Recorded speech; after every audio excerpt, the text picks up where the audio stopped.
Hello दोस्तों, तो कैसे हैं आप लोग। आई होप आप लोग अच्छे होंगे और स्वस्थ होंगे।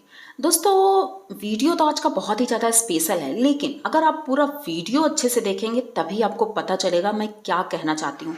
तो उससे पहले चैनल को सब्सक्राइब कर लीजिए, लाइक कमेंट करिए और शेयर कर दीजिए, क्योंकि आज का वीडियो आप लोगों की आंखें खोल देगा और किसी ऐसे इंसान पर आप भूल करके भी विश्वास नहीं करेंगे, क्योंकि ऐसे इंसान हमारी ज़िंदगी को तबाह कर देते हैं। तो ऐसी ही एक दीदी हैं जिनको कभी लोग बिचौलिया बोलते थे, कभी कुछ भी बोलते थे।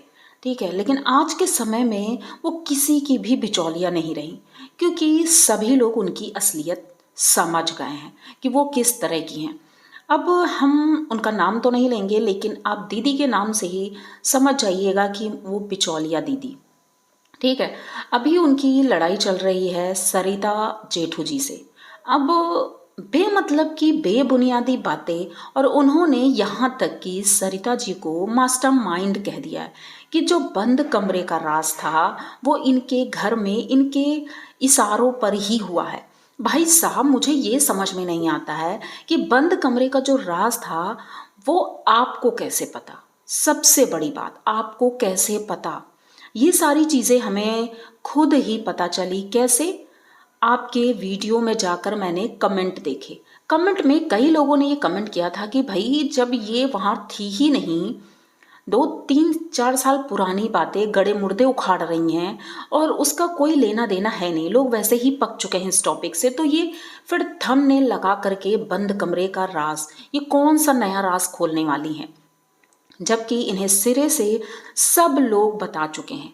इन्हें सब कुछ पता है, लेकिन भाई व्यूज़ के लिए तो कुछ भी करेंगे, नई नई चीज़ें लाएंगे और किसी को मास्टरमाइंड बना देंगे। लेकिन आप लोगों को पता होना चाहिए कि मास्टरमाइंड असली है कौन। अब इसके लिए ये जानना ज़रूरी होगा कि आखिर मास्टरमाइंड की तैयारी शुरू कहाँ से होती है। तो पूरा वीडियो देखिएगा और सारी चीज़ें आपको समझ में आएंगी हुआ क्या। भाई जब ये कंट्रोवर्सी शुरू हुई थी उस टाइम पर ये पहले हमारे जगत भैया के साथ थी, उनकी सारी डिटेल्स इनके पास थी, सब कुछ जानते थे ये। क्योंकि एक दिन लाइव में जब जगत भैया इनकी लाइव आए तो इन्होंने जब पूछना शुरू किया, बताना शुरू किया, तो वहीं पर जगत भैया गुस्सा हो गए थे। ये फर्स्ट लाइव थी, आप लोगों को याद होगा, फर्स्ट लाइव में ये आए थे, उस समय ये डिप्रेशन में थे। तो इन्होंने जबकि वहाँ पर ये धमकी भी दी थी कि मैं, तुम लोग इतना परेशान करोगे तो मैं अपनी जान ले लूँगा। तो ये बहुत ज़्यादा गुस्सा हो गई थी और बहुत परेशान भी हुई थी। और उन्होंने गुस्से में आकर एक और बात बोली थी। उन्होंने कहा था कि तुम तो चुप ही रहो, मतलब तुम एकदम चुप रहो, क्योंकि प्लानिंग का हिस्सा तो तुम भी थी। तो तुम ज़्यादा कुछ मत बोलो किसी के सामने, प्लानिंग का हिस्सा थी। और उस जगह पर ये एकदम चुप हो गई थी, यानी कि ये शुरू से इस कंट्रोवर्सी में शामिल थी और ये जगत भाभी के खिलाफ था। क्या खिलाफ था? मैसूर कांड। मैसूर में जो चीज़ें हुई वो इनको पता थी, सारी बातें जगत भैया ने इनसे ही सलाह लेकर के और इनको बता करके ये सारी चीज़ें की थी, ताकि बाद में ये ना हो कि किसी को पता नहीं था। इन्हें सब कुछ पता था और ये चुपचाप बैठी रही। अगर चाहती तो उसी वक्त जगत भाभी को ये बता सकती थी, पर इन्होंने नहीं बताया, क्योंकि भाई इन्हें इकट्ठा भी करना था ना, माल पानी इकट्ठा करना था, सबूत इकट्ठे करने थे, रिकॉर्डिंग इकट्ठी करनी थी, जो कि इनके पास है, भरपूर है, सब कुछ है। और फिर उसके बाद शुरू होता है कि जब इन दोनों की मिसअंडरस्टैंडिंग ख़त्म हुई हस्बैंड वाइफ की, तो फिर मनीषा एक दिन गुस्से में आती है। गुस्से में आकर इन्हें बहुत ज़्यादा बुरा भला बोलती है, खरी खोटी सुनाती है कि तुम्हारी वजह से मेरा घर टूटा है। और जगत भैया ने भी बोला था कि तुम्हारी वजह से मेरा घर बर्बाद हुआ है, तो तुम हमारी ज़िंदगी से चली जाओ। मतलब इतनी बुरी तरह से लताड़ लगाई थी कि शायद कोई नॉर्मल इंसान होता तो वो सुनता ही नहीं, लेकिन इन्होंने सुना, क्योंकि भाई गलती तो थी। इन्होंने ही कॉल रिकॉर्डिंग वायरल की, इन्होंने ही सारी बातें इधर फुदक के इधर कर दी, उधर फुदक के उधर कर दी, सब कुछ इन्होंने किया।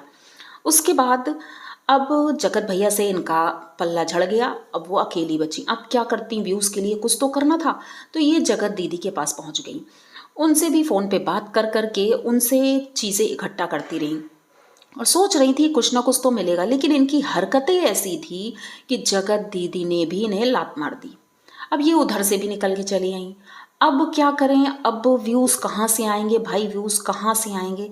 तो ये हमारी एक रिएक्शन चैनल वाली दीदी हैं जो कि एडवोकेट भी हैं, तो उनसे इनका झगड़ा हो गया। उस झगड़े की वजह से ये हॉस्पिटल चली गई। अब भाई साहब हमने भी प्रे की कि चलो दीदी जी ठीक हो जाएं और स्वस्थ हो जाएं, क्योंकि कहीं ना कहीं कुछ तो सच्चाई होगी इनके अंदर भी।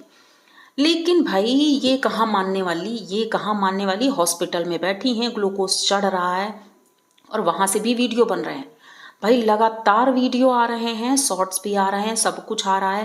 भाई थोड़ा सा तो रिलैक्स करो, व्यूज़ कहीं भागे नहीं जा रहे हैं, आपकी पहचान हो गई है, लोग आपके हैं, आपको व्यूज़ देंगे, तो आप सुकून से थोड़ा रेस्ट कर लो। लेकिन नहीं भाई, इन्हें भी घोड़े की तरह रेस से आगे निकलना है।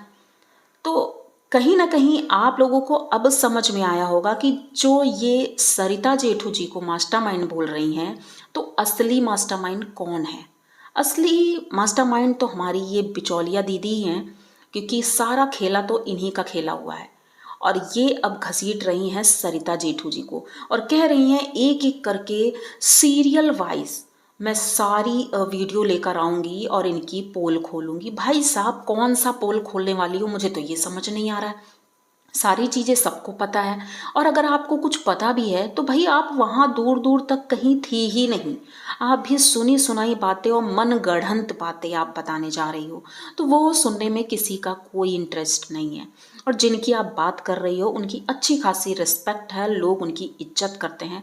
तो प्लीज़ किसी की इज्जत की धज्जियाँ मत उड़ाओ, क्योंकि कहते हैं ना, जब हम किसी की धज्जियाँ उड़ाने लगते हैं तो कहीं ना कहीं हम भी नीचे गिर जाते हैं।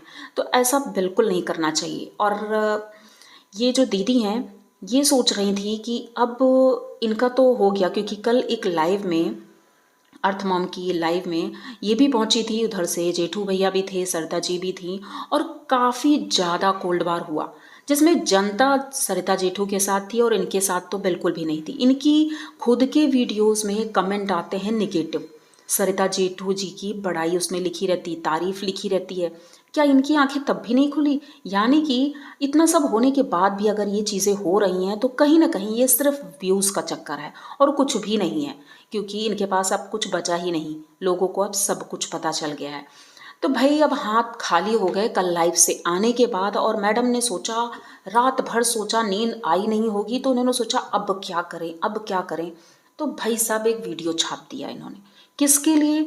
हमारी सृष्टि दीदी के लिए। सृष्टि दीदी की इतनी तारीफ, इतनी चाशनी में घोल घोल के इन्होंने बोला है, उनकी तारीफ की है। और मैं तो कहना चाहूँगी सृष्टि दीदी से, भाई आप संभल के रहना, क्योंकि ऐसे लोग मीठा बोल करके पीछे से छुरी घोंप देते हैं, जबकि इनसे आपका कोई लेना देना नहीं है। फिर भी अगर ये आपकी तारीफ कर रही हैं तो ये इनका, कहते नहीं है, इनकी आदत है, ये ऐसे ही लोगों को फंसाती हैं। पहले उनकी तारीफ करेंगे, जब इंसान खुश हो जाता है, क्योंकि भाई तारीफ से तो सभी लोग खुश होते हैं, लेकिन इनकी फितरत अब लोगों को पता चल गई है। और मुझे नहीं लगता है सृष्टि जी ने भाव देने वाली हैं, क्योंकि भले ही ये कोशिश कर रही होंगी उधर से कोई कंटेंट मिल जाए, लेकिन उधर से कुछ नहीं मिलने वाला है, क्योंकि वो अब कोई रिश्ता नहीं रखना चाहती किसी से भी। तो बिचौलिया दीदी आप अपने बेड पर आराम करें और ग्लूकोज चढ़वाएं, क्योंकि कहीं ऐसा ना हो कि खून चढ़वाने की ज़रूरत पड़ जाए, क्योंकि भाई खून की कमी हो जाएगी तो प्रॉब्लम हो जाएगी। तो आप थोड़ा सा संभल कर रहिए और इधर उधर फुदकने के बजाय आप दोनों सहेलियां आपस में बैठकर बात करें, क्योंकि दूसरों से बात करने से आपकी इज्जत की धज्जियां उड़ रही हैं। ये आपको समझ नहीं आ रहा है, और ये इनकी प्लानिंग अब समझ में आ रही है कि जिस तरह से ये सृष्टि जी को पॉइंट कर रही हैं, उनकी तारीफ कर रही हैं, तो अगला नंबर सृष्टि जी का होगा। तो देखते रहिए आप लोग वीडियो। अगर आपको ये वीडियो अच्छा लगा है तो प्लीज़ चैनल को सब्सक्राइब करिए, लाइक कमेंट करिए और शेयर कर दीजिए, क्योंकि ऐसी बातें आपको कहीं और सुनने को नहीं मिलेगी। तो मेरे साथ बने रहिए और सपोर्ट करिए, आप लोगों के प्यार और सपोर्ट की बहुत ज़्यादा ज़रूरत है। और पहली बात तो मैं ये कहना चाहूँगी कि मैं किसी के सपोर्ट में नहीं हूँ, ना ही सरिता जेठू जी के, ना ही ये बिचौलिया दीदी के। मैं सिर्फ निष्पक्ष अपनी बात रखना चाहती थी, जो मुझे दिख रहा है उनके कमेंट बॉक्स में और उनके वीडियोज़ में। तो अगर ये पसंद आया है तो भाई देखिए, पूरा वीडियो देखिएगा और कमेंट ज़रूर करिएगा, बताइएगा वीडियो कैसा लगा। तो जल्दी मिलते हैं, तब तक के लिए बाय।